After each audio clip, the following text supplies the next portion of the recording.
Good evening. Thank you to those who have chosen to attend, are watching, or are listening to the first of 3 Democratic primary debates for the state representative seat for the new 2nd Franklin District, scheduled tonight from 7 p.m. to 8:30 p.m. in the SAPCA Auditorium at Narragansett Middle School in Templeton. My name is Andres Camano, Senior News Editor at the Gardner News, and will serve as the moderator for this debate that has been sponsored by the Templeton, Athol, New Salem, Orange, and Petersham Democratic Town Committees and the other Democratic Town Committees of the North Quabbin region.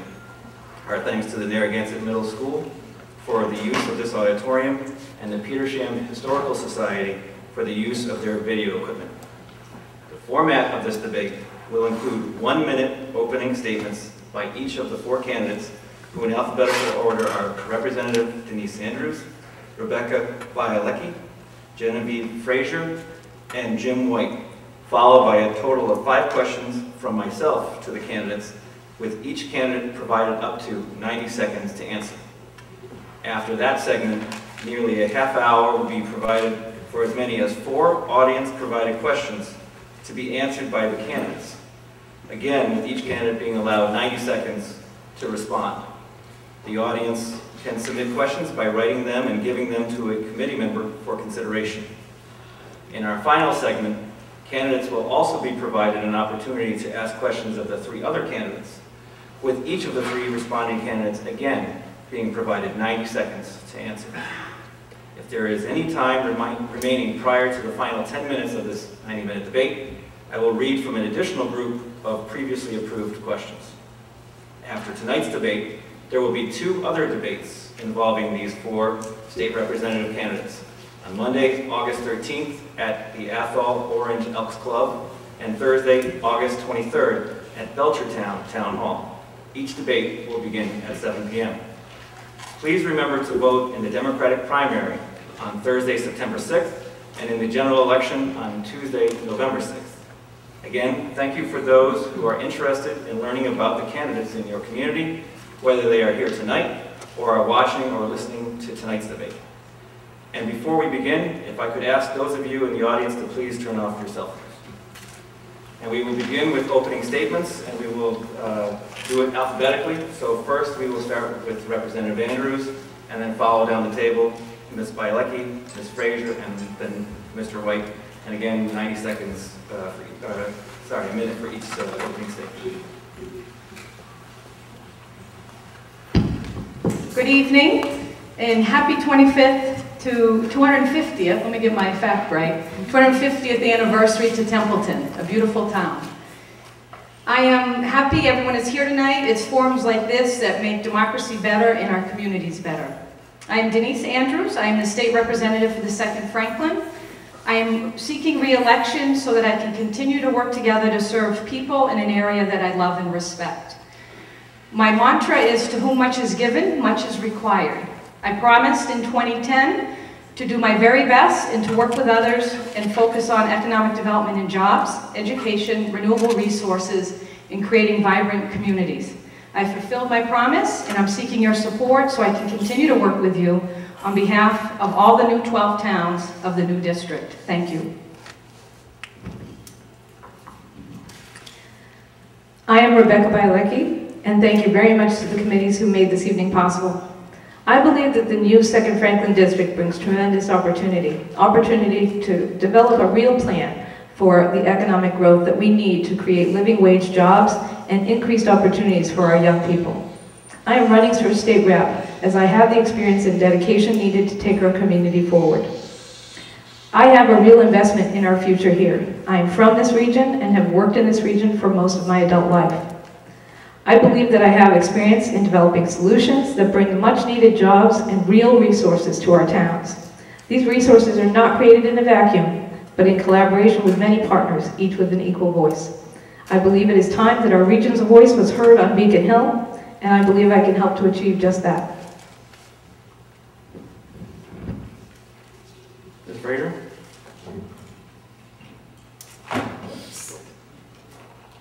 We got a short leash. So instead of keeping it a short leash.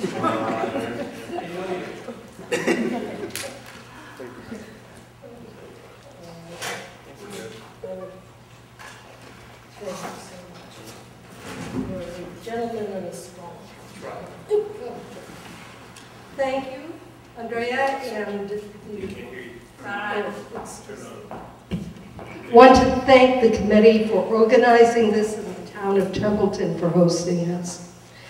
My name is Genevieve Fraser.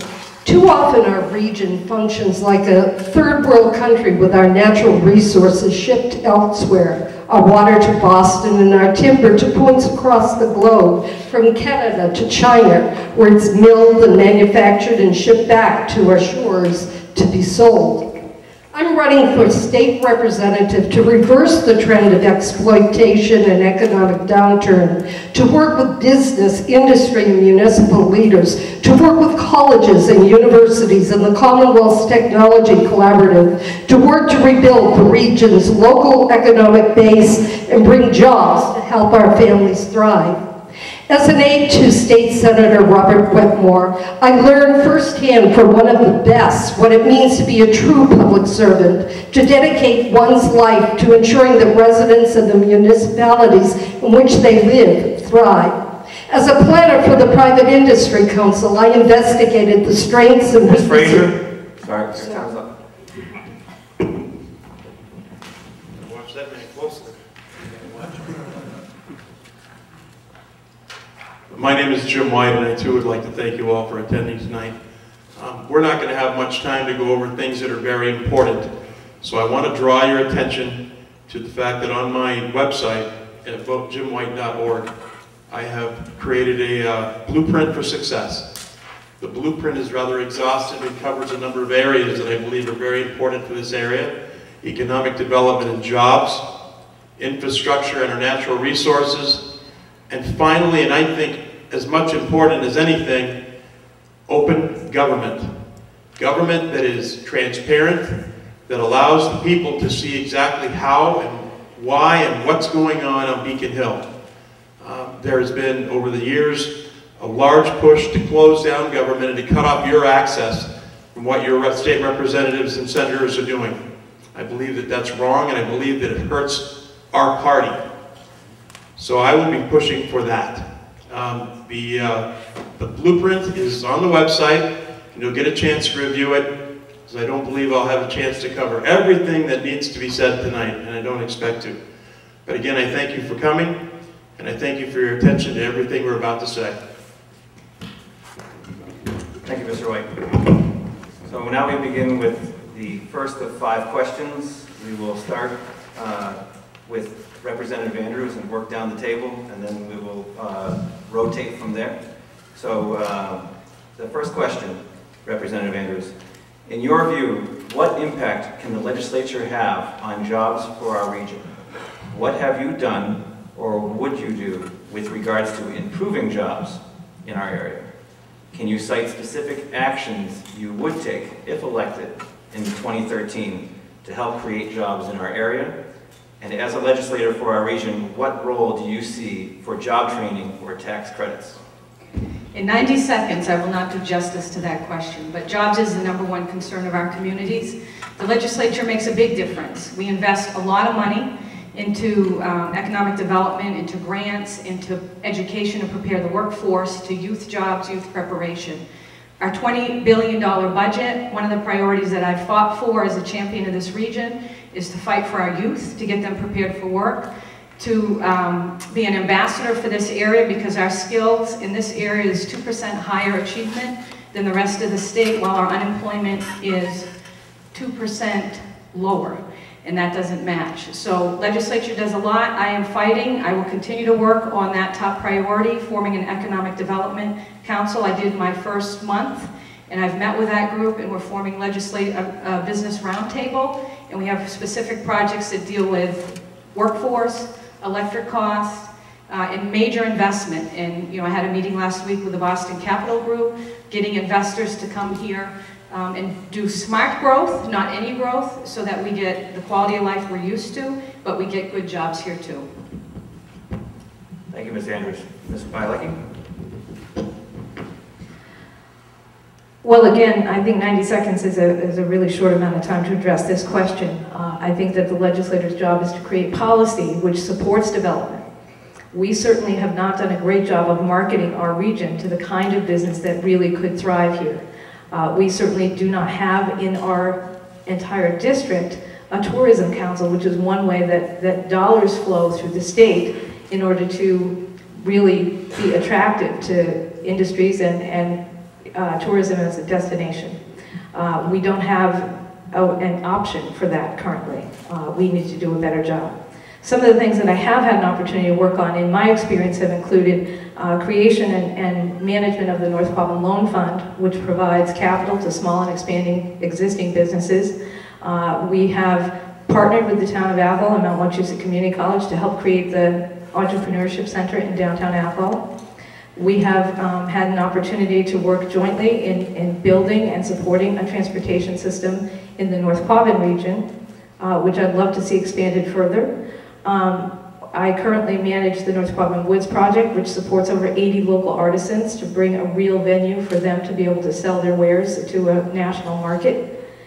And I think just managing the chamber over the past year has really given me an opportunity to get a feel for the needs of small business in our region. Thank you. Ms. Fraser?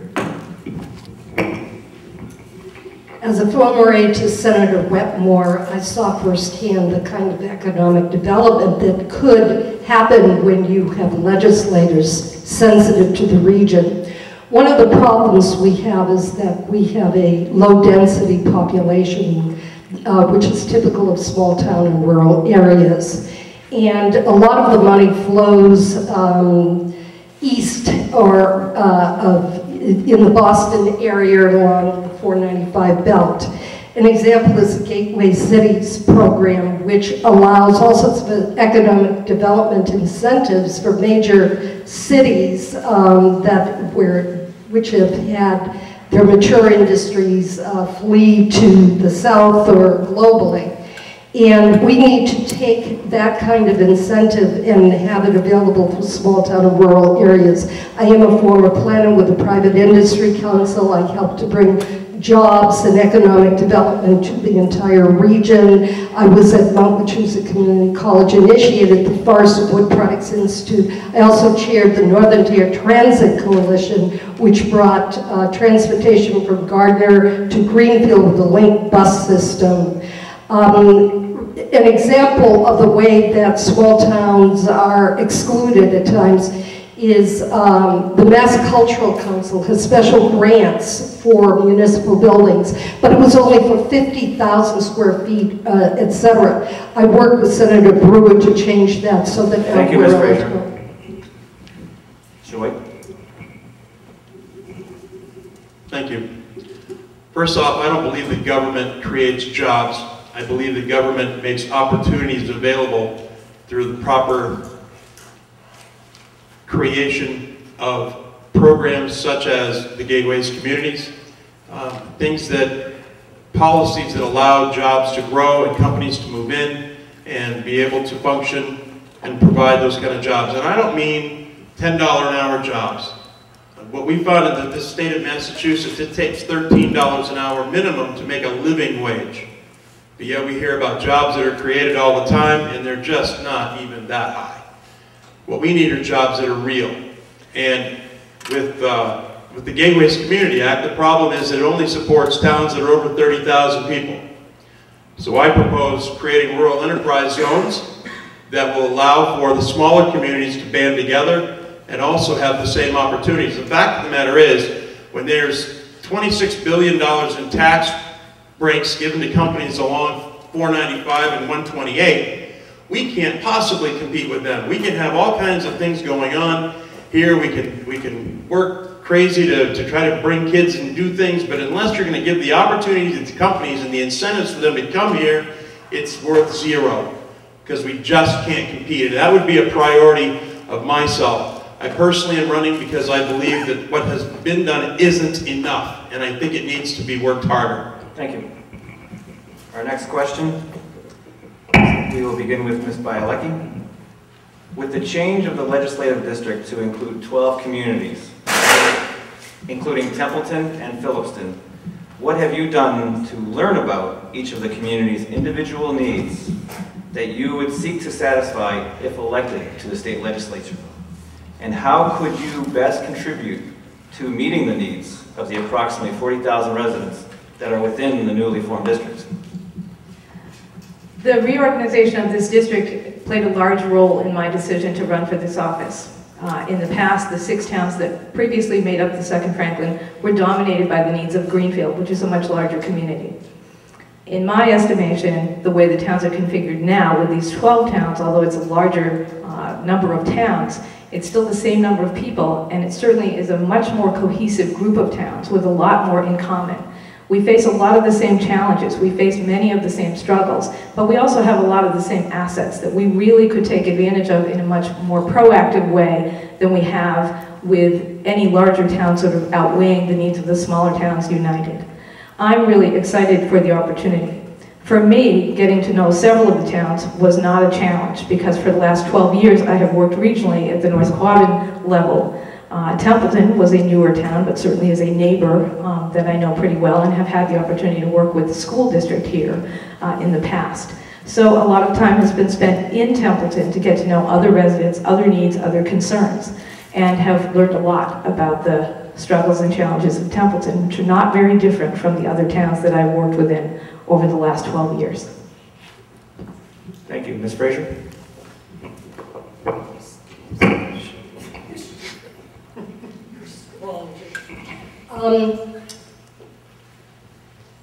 As a former aide to Senator Wetmore, I've actually served constituents throughout all 12 towns. That was one of the reasons why I chose to run. At one point, I even held the key to the Belchertown Town Hall. Along with 40,000 residents, there's a wide diversity from we have some relatively wealthy towns and some towns that are really challenged in terms of their poverty level, in terms of jobs disappearing, etc. There are also over 200,000 forested acres within the new 2nd Franklin district. And at one point, we built our wealth on both the forest and wood products industry as well as the agricultural industry. I would like to see a return to both as kind of a centerpiece, but then you also need to look strongly at the economic development centers such as the Randall Park, Industrial Park in Franklin, which happens to be shovel-ready. And I already have begun working on a potential plan to anchor that and to bring industry. You'd work with agencies such as the Massachusetts Technology Collaborative. I've also started working with UMass Lowell. They have all sorts of new types of jobs being developed and products based on low to no toxins. Thank you, Ms. Fraser. Mr. White? Thank you. Back starting many years ago, I drove a Schwann's truck around these towns, and I find it amazing. It might seem a little bit ridiculous that you feel you know people because you drive an ice cream truck.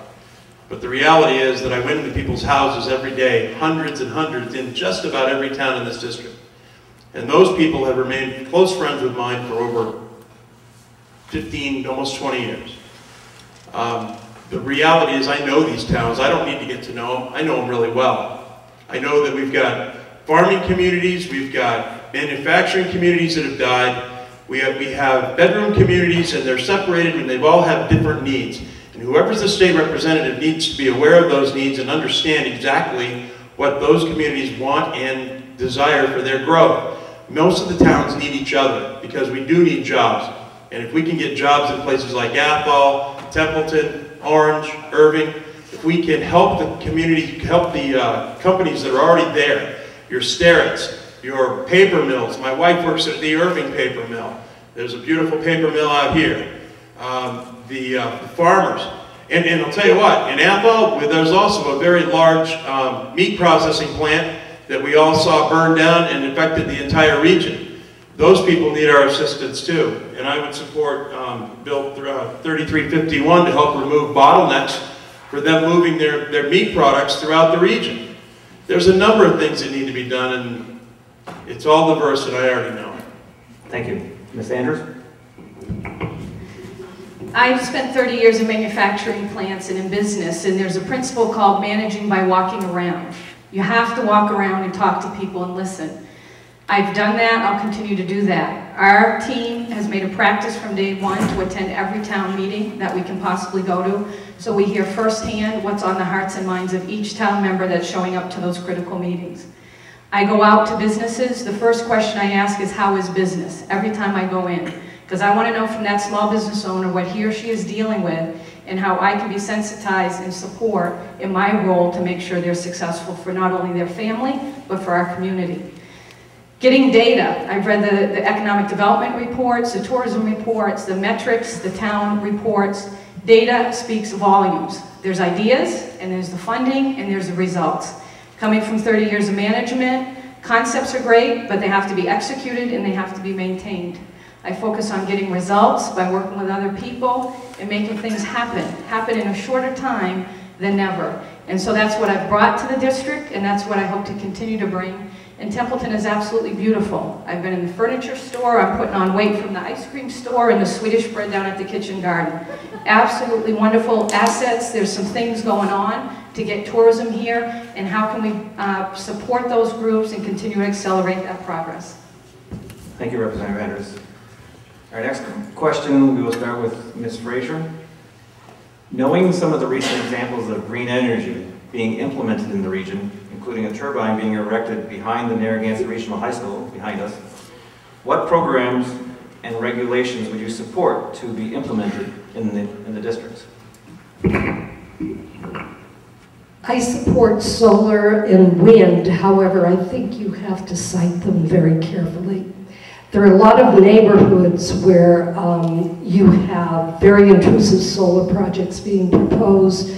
You have beautiful forested areas that sequester carbon, which is part of the reason for green energy, and the forests are being leveled, or the farm areas are being covered over with solar panels. I would prefer to see solar panels in areas such as brownfields or landfills or on top of buildings.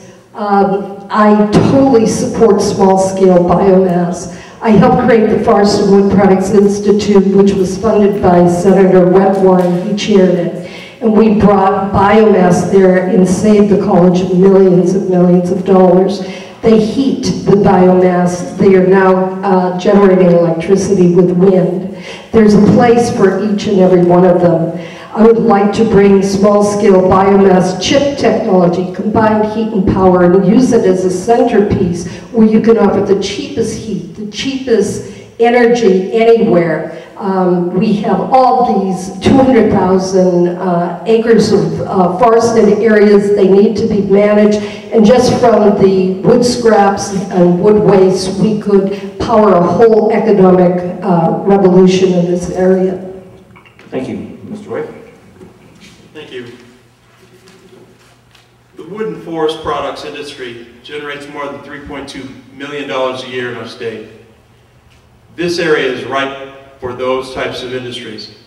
And going back to my initial statement that what we're really focused on here and what we need to focus on is jobs. Those industries need to be helped and they need to be supported. Certainly, wood products are renewable.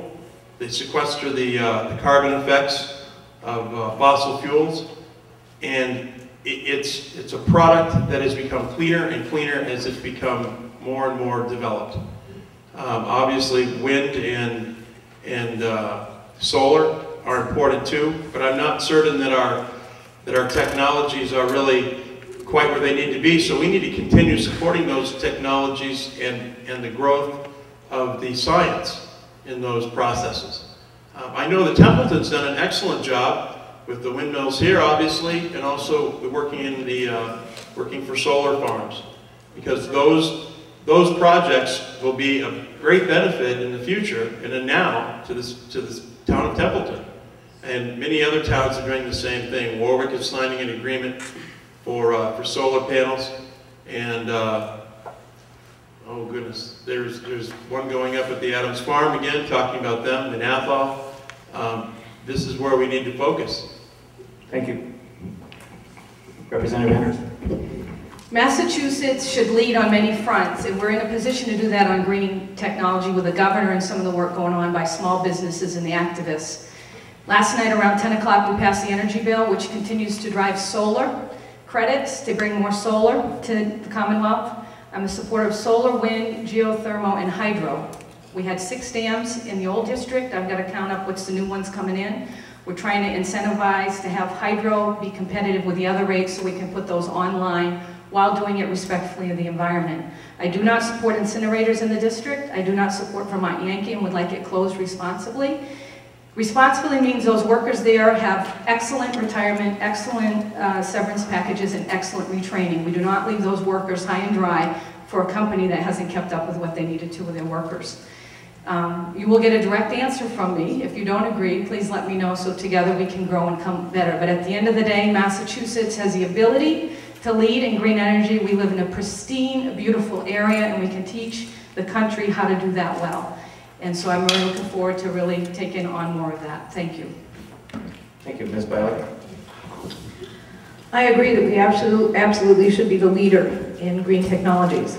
We have a tremendous amount of previously used manufacturing sites and mill buildings that could really be reused to develop and create incentives to support small businesses that are developing new technologies around green resources all the time.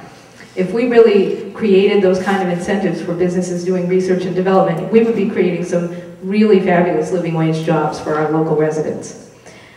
We certainly need to provide at the state level some standard frameworks for people around siting. Each individual town has struggled with, and especially in our district, we read every day in the paper there's a new siting issue that has cropped up, that there are neighbors against neighbors who all want the same thing. Renewable resources to keep the environment looking beautiful as it does now. At the same time, they want to really move towards new technologies. How do we do that and not sacrifice the environment we live in? So I think there needs to be some frameworks developed at the statewide level in order to support small towns being able to really site these new resources better. And still allow local control. There are a lot of frameworks out there that still allow for a lot of local options to make decisions about siting in particular sites or neighborhoods or a certain distance away from residential areas. Whatever makes the most sense for each individual town should still be the core. Thank you. Our next question, we will begin with Mr. White. What is your position on the education of our young people? Kindergarten, middle school, high school, and beyond. What special experience do you have, if any, in dealing with the education of children? What steps need to be taken so that schools can continue to improve? How can we deal with the financial difficulties of our towns when it comes to the educational needs of children?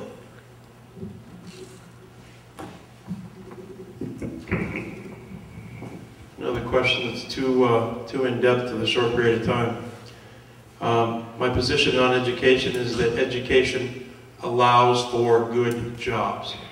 So it's clear that we need to educate our children right up through college.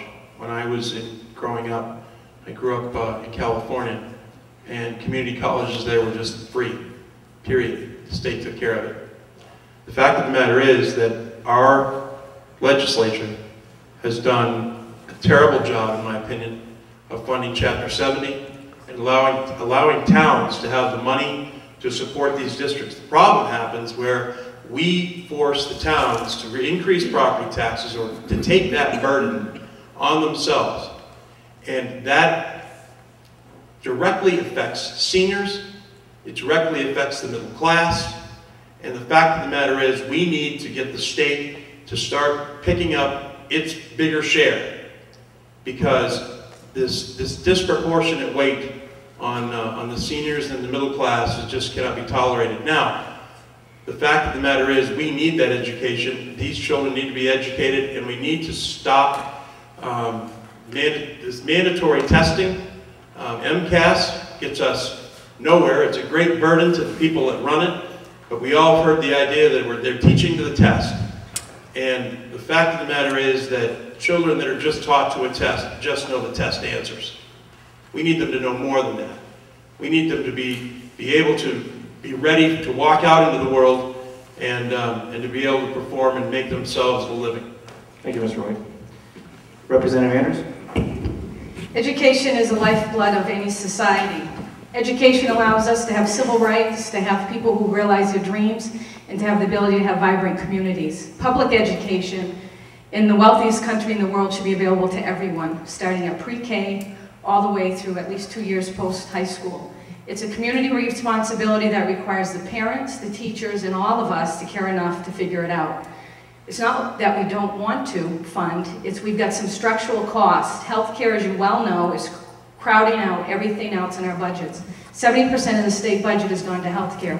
Last night, at probably 11 p.m. at night, we took a huge step forward in the Commonwealth to lead the country on healthcare cost reduction. That will start changing the structural costs going in without compromising quality healthcare to allow that money to be freed up and moved over into other high priority areas like education. Public education needs to be strong. One of my concerns is Massachusetts is creeping into charter and public schools. If the public schools are working fine for everybody and we have extra money, fine, but that's not the case. We need to focus on the public, make those strong, and then we also have to address in Massachusetts the higher cost of college. Our kids are getting out with too much debt. Massachusetts, again, can lead on this, and once we can contain some of these other costs like healthcare, there's a gentleman from Phillipston that has some good ideas on both voc-tech and on the higher ed, where we can start putting some legislation in to address those opportunities. Thank you, Representative Andrews. Ms. Bialecki? So education is clearly the foundation of our future. If we don't support our public education systems, then our children are not going to be successful. The other problem that happens in rural communities like these is that we often lose our very best and brightest. They go away to go to college, they never have any opportunity to come back because we don't have jobs that support that kind of educational debt once they return. In my experience with the North Quabbin Community Coalition, I've had a chance to work very closely with all of our public school systems. In the Apple and Orange districts alone, in just the past 3 years, I've worked with those districts to bring in over $500,000 in grants specifically around education. We really need to look at some of the funding formulas for education and the way they affect rural communities and smaller regional school districts. We have issues that really affect transportation budgets. We really have to look at the school choice dollars. School choice is a great idea, but the way it's being implemented, it really can hurt some of our smaller districts. We also have to look at how the funding works that's really challenges a lot of our municipalities. We have municipalities that are struggling under the burden of just trying to support public education dollars. The town of Templeton recently had that same kind of challenge before them as well. These are really difficult decisions, and we have to make sure that there's equity for these rural communities as well as the larger urban areas. Thank you. Ms. Fraser? You mentioned K through 12. I feel that pre-K through 12 is just as important, where you go into homes where literacy may be an issue, where English as a second language is an issue. You work with parents and you work with little kids. You get them into pre-K programs so that they have a running start. In terms of the teach to the test, I understand we have to have some standards, some testing, but what seems to be lacking, although there are wonderful teachers who try to stress it, is critical thinking skills. If we can